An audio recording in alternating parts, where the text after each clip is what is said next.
welcome to Adventures in Security. This is episode 4 for June 1st, 2014. I'm your host, Tom Olzak, and today we're going to be covering 8 cyber threats or 8 cyber issues that businesses are ignoring, and it's according to a survey conducted by PricewaterhouseCoopers and CSO Magazine. It is a large majority of businesses that are ignoring them. And then we're going to cover the next section in the book I'm writing about vulnerabilities and likelihood of threats. Before we get started, I want to apologize for being gone for 5 weeks. My knee replacement took a little bit more out of me than I had anticipated, so hopefully this won't happen again, although I do need to have my other knee replaced. Who knows? Okay, so let's get going. We're going to skip over news this week because what I want to do is cover the 8 major things that PricewaterhouseCoopers and CSO Magazine found when they did their survey. And when you as we go through these, you're going to be there's no surprise that businesses are being breached on a regular basis. So what's the first one? Well, it's spending that's misaligned with the business. So the business has certain objectives it wants to meet.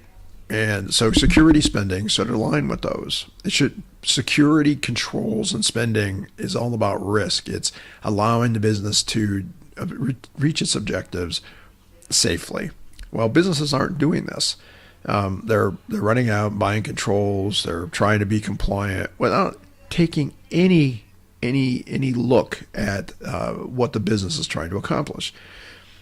Now, from a security perspective, what the results of this can be business going off and ignoring security policies and ignoring safe use of resources because they need to get work done. One example of this is BYOD, bring your own device, and this is something else that's covered in the survey, which we'll get to in a couple minutes. Business partners and vendors who do business with you and who connect with your network. Either their network connects with your network, or they have devices. They come to your site and connect to your network with mobile devices. Businesses are not doing a good job of vetting those networks or vetting those devices. It's very important that we extend risk management and risk assessments out to cloud service providers, out to any business partners that connect to us. We cannot just do a risk assessment of our internal network and of our own mobile devices, accept the risk, and be done with it if we have other entities connecting to our network. And number 3 is included in what we just talked about. So number 2 is business partners flying under the radar, and 2 is vendors or our links in our supply chain who are sharing data with us or with whom we share data, and we're not doing the right things about making sure their network is secure. Then we have organizations that are moving slowly when it comes to mobile security. Again, this goes back to bring your own device, and business manager demands that their users be mobile, that they can access data anytime, anywhere. Most IT departments are still stuck in the traditional mode of this is our data center, this is IT, we control everything, and you're not allowed to go out and do what you need to do to be competitive. Well, that doesn't work anymore.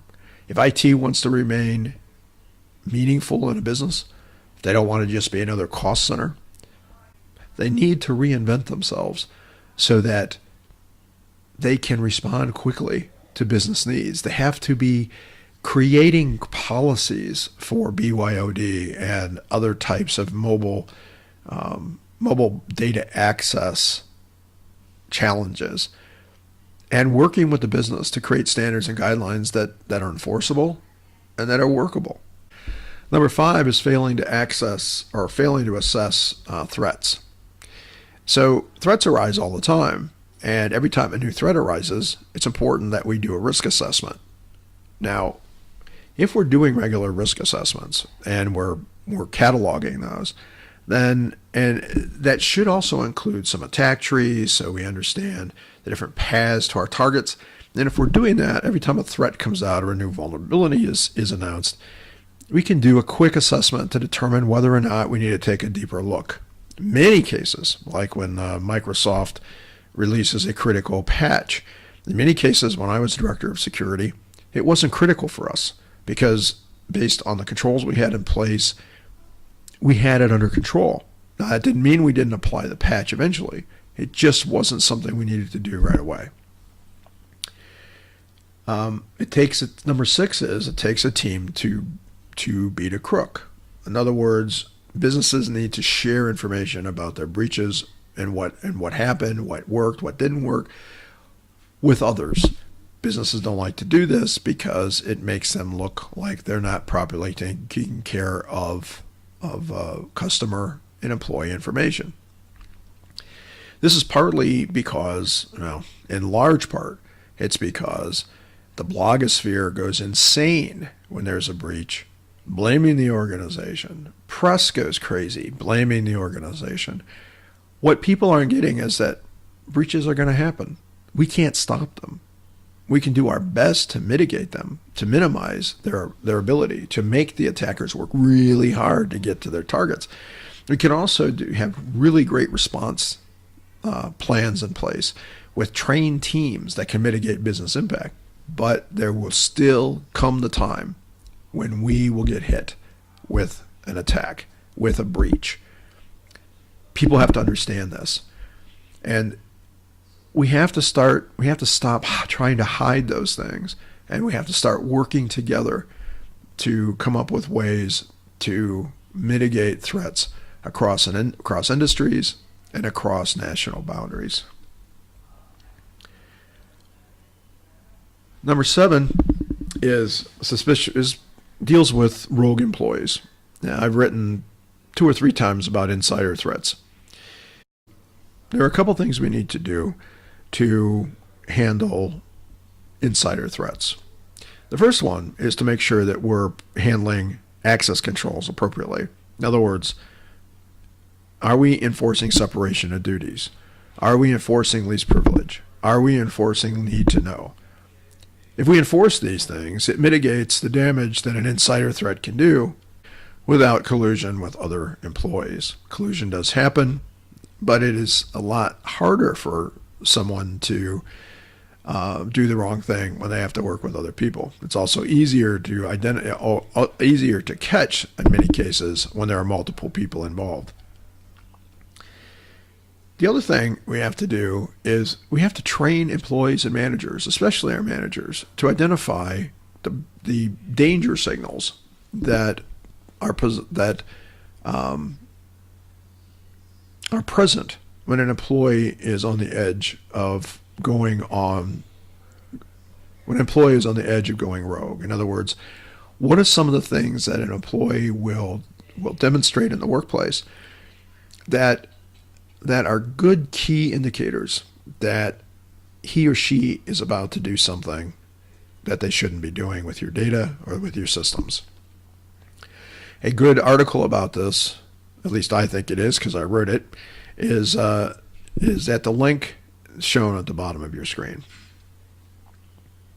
The last one is about untrained employees.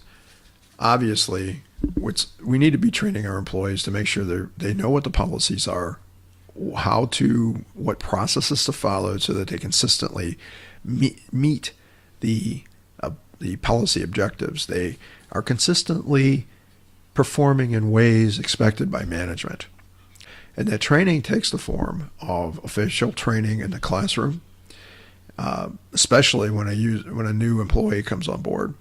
And it also should take the form of awareness, where you have posters up, maybe messages come up on screens.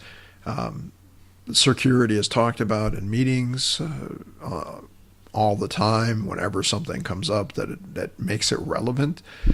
It's very important that we keep security and risk management in the forefront of our employees' minds. Okay, so that's enough for the survey. Let's move on to the next section in the book, that I'm writing, and this is on vulnerabilities and taking vulnerabilities, threats, and coming up with likelihood of occurrence. So all networks and systems possess vulnerabilities. There isn't any system out there, there isn't any application out there that doesn't possess vulnerabilities. And vulnerabilities come in 5 different forms: configuration, missing controls, operating system weaknesses, application weaknesses, and a human element. Configuration vulnerabilities arise when we bring in a device, a server, or we install an application, and let's say we just accept the default configurations. In many cases, the default configurations are not secure. It's getting better because organizations that sell these or that create these products are trying to make them secure out of the box. But remember, each organization is unique. We need to make sure that we're creating or that we're configuring anything we put into our environment in a way that works with the other controls we have in place to create a secure workspace or a secure information environment. So it's important to make sure that we configure things correctly. One of the ways we can do this is, for example, with Microsoft, making sure that we're using their tools like the Baseline Security Analyzer. You can also use they have an attack surface analyzer. And these things will tell you whether or not your existing system has vulnerabilities that are known. And it will also tell you, the attack surface analyzer will tell you whether your attack surface has changed post implementation of a major modification or just some updates. These are things we should always do. These are things that we should always check. It should always be part of your change management process. Another one is missing controls. Part of risk assessments is going through an attack tree and tracing the path or paths an attacker would take to get to a specific target. When we do this, we often will find that we're missing a control, or a control we have in place is not properly adjusted for what we need it to do.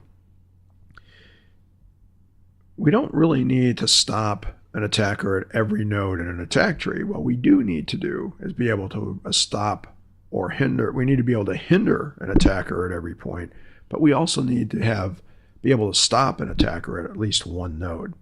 And that's part of what our control assessments should do. It should be part of prevention, so keeping people out, preventing them from moving down the attack path. It should be detection, where if an attacker is moving along an attack path, we should be able to know that and to respond appropriately. And the other very important control that is sometimes missing and is often missing is incident response. It's very important that incident response processes be in place and that incident response teams are trained on a regular basis. Operating systems contain weaknesses. We know this. Windows is famous for this, but Linux and Unix also contain weaknesses. With millions of lines of code involved, it's almost impossible not to have a vulnerability. The key is to always know when a vulnerability exists within an operating system that we're using. So, for example, Microsoft is always releasing, every month, they release patches. Those patches are those security patches that we need to have applying to all systems. We hope they are. We probably have a process in place to manage our patches. But it also needs to be checked. Part of security's job is to make sure that it happens. So vulnerability scanning is very important. Vulnerability scanning against our operating systems should be something that we do regularly. Even if we don't do every system every month, every system should be hit at least quarterly. And if a change is made to a system, the vulnerability scans, the vulnerability assessments with tools like Nessus should be performed as part of the change management process. Application weaknesses, same thing. Thousands of lines, thousands or millions of lines of code. Every application has vulnerabilities. We just need to expect this. So how do we deal with that? What kind of controls do we have in place to ensure that if one of those vulnerabilities is exploited, that we can detect it and exploit it? How do we keep people from getting to those vulnerabilities that we don't even know about yet? Part of that is to make sure that you're managing your attack surface. Managing an attack surface is about minimizing what an attacker can get to as he or she moves along the attack path. And when they reach your target, what is it they can see? What is the attack surface, the surface of opportunity that you are presenting to the attacker? What have you done to mitigate that? And if you're really managing attack surfaces, then that also can help manage against zero-day attacks. And then, of course, there's a human element. We already talked about earlier in this netcast about users, insider threats. It's very important. I'm not going to cover that again, but that is an important vulnerability. Your users are a huge vulnerability in your organization. It's very important that users and managers are trained on how to follow policy, how to follow processes so they can consistently meet management's expectations of risk. And it's very important that at least managers are trained on how to identify warning signs that an employee is possibly ready to cross the line and do some things that are damaging to the organization. Now, it's important again I mentioned this once before in this netcast, not all vulnerabilities are critical. It depends on the controls that you have in place. It depends on how you're managing your environment. So when a vulnerability is released, when a new vulnerability is discovered, it's not necessarily required for you to run out and immediately start tweaking your systems as recommended by the vendor. You have to ask yourself some questions. You have to go through the attack tree for that along which that vulnerability exists and determine whether or not you have other controls in place that will mitigate the risk or mitigate the likelihood of occurrence, the likelihood that a threat agent can exploit the vulnerability and thereby reach its target. And remember, a lot of vulnerabilities are not at the target itself. A lot of vulnerabilities are along the path to the attack or to the attack target. And they allow the attacker to perform or to achieve interim objectives that lead to the final target. So this brings us to likelihood of occurrence. Likelihood of occurrence exists in the risk formula as bracketed in the formula shown at the bottom of the screen. So there are two things that contribute to likelihood of occurrence. It's threat type and system sensitivity. System sensitivity is a function of how critical a system is to the organization for denial, if we're talking about denial of service attacks, and it deals with the kind of information that exists either stored on the system, on the target, processed by the target, or passing through the target. A lot of times, organizations just throw a dart at the wall and say, okay, this is a sensitivity of the system. But there are tools we can use to help us better assess the sensitivity of a system. One of those tools, and it's available for download at the link, and it's available for download at the link shown at the bottom of the screen, is a sensitivity calculator.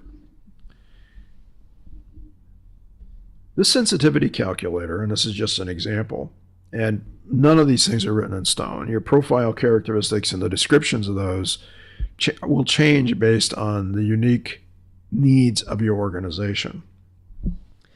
But what this does, it allows you to have a set of criteria that help to determine how sensitive a target is. Knowing the sensitivity of a target will help you understand whether or not an attacker is even going to be interested in it. And if they are interested in it, will the level of protection that you have built around this system deter them because it's just not worth their time? The other thing it does, it allows you to understand what systems or components within a system need extra care, need extra attention when building your security framework.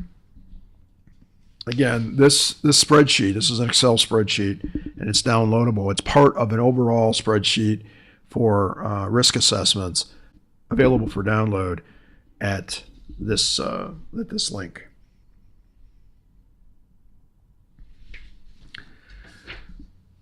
So, likelihood of occurrence is all about motivation. How badly does the attacker want to get to a target? It's about how the means. It's about what kind of skill sets the attacker is going to need to get to a target, and it's about the sensitivity of a system. So again, going back over something I covered just a couple minutes ago, if you have a system that has really sensitive data on it, it's data that has great value outside your organization, then an attacker's motive is probably going to be very strong. The skill set required is going to depend upon the kinds of controls that you have in place and what the attacker has to go through to get to the final target. If you have controls and if you've done your homework and you've at least addressed the 8 items that we talked about at the beginning of this netcast, especially performing risk assessments, where you are well aware of any gaps that you've had and you've filled them in a reasonable and appropriate way for your business, it's going to be very difficult for an attacker to reach a target. So an attacker is going to have to determine whether or not attacking a target is worth their time. Making sure that a strong skill set is required for an attacker is going to mitigate or minimize the number of attackers that are even going to try. And by having good controls in place, an attacker knows that there may be a very good chance that they're going to be detected along the path. So possibly they're going to go down the street to someone else in your industry and grab the same data because it's not the risks to the attacker, the risks of detection, the risks of spending way too much time and resources trying to reach a target on your network don't exist on their network. So we control likelihood of occurrence. We control it with our controls, that we put around the sensitivity around our sensitive resources, and that helps to deter users or attackers from getting there. Now, that will not stop all attackers. There are some attackers who are still going to be motivated to get to the targets that we possess, which means that we have to have good detection controls at least along the paths to very sensitive systems, and make sure that we can detect as early as possible and as far away from a target as possible an attack, so that we can jump in, contain it, eradicate it, restore processes to normal operation, and then do a root cause analysis to determine what went wrong, what should have happened, what happened, and how we can make it better in the future. So that's it for this week. Next week, we will again talk about the news, and we will continue on with the next phase of the book, which I haven't even written yet, so I need to jump in and get that taken care of. So until then, be careful what you click.